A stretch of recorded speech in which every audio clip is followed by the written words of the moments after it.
and inside the upturned collar of the coat, a bright white silk scarf hung in a loose knot at the jugular notch, so that it appeared to be caressing his neck as he walked.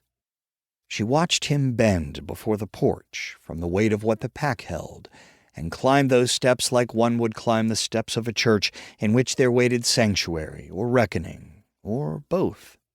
He removed the broad-rimmed hat he wore, pushed back his black hair, studied the door. She could see his face through the glass now, his eyes deep and round and strangely blue, his cheeks sunken from some hunger, a wisp of down beginning to trace a line of soot across his upper lip. He seemed to sense her, and turned his head to where she watched from the window. But she didn't move. If he saw her through the glass, he didn't show it.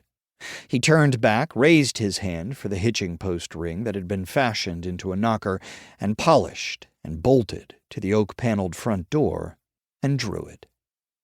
The knocks were loud and slow, and still she didn't move, just stood behind the curtain close to the glass while the boom of the iron against the thick wood echoed inside the foyer and drawing room.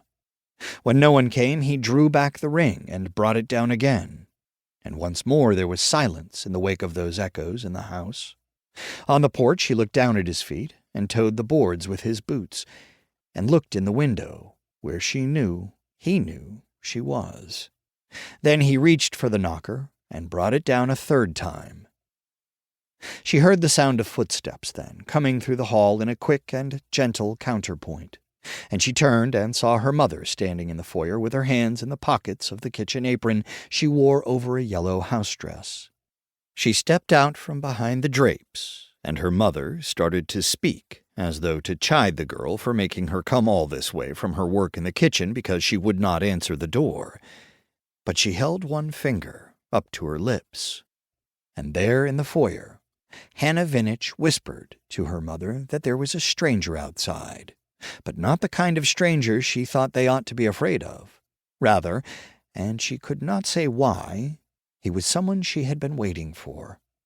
With surety, and in one breath, Hannah described the boy, and almost pleaded with her mother not just to let him in and feed him and send him on his way, but to let him stay at their table, at least until Papa came home, because she knew he hadn't come from town like the others when they knew there was no other man around.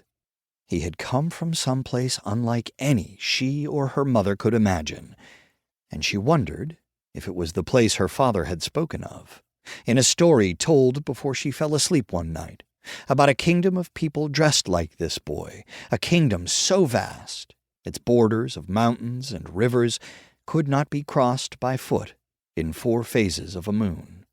And if that was so, if that's where he'd come from, then they had to open their door, or this stranger, unlike the sheepish and shifty ones, would knock and knock until that knock was answered, and the boots that looked as though they could go no farther came in through the door.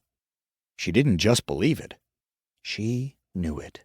Knew that whatever had begun in what was once his house, village, or kingdom even, would play itself out inside the walls her father had built, not to withstand, but to hold. His land not borderless, but vast nevertheless. And the boy must know it too. Had known it, somehow, since he was young, and was told about the soldier who had carried him in a wrap to the camp on the river at the end of the war, as it was in her father's story. This same boy who stood waiting in his colorful but worn grown man's clothes on the porch, behind the glass by the door, because he had no other choice. He had no other place to go, just as the story was told. Helen Vinich looked at the door and back at her daughter, then walked to the door and opened it. And there he stood, stooped and filthy and bareheaded. He pinched his hat in his fingers and looked up at the woman in front of him, over at the girl by her side, fixed and mesmerized, then back at the woman, and asked if Mr. Vine was at home, in English so accented and practiced Hannah could tell, without even knowing what language.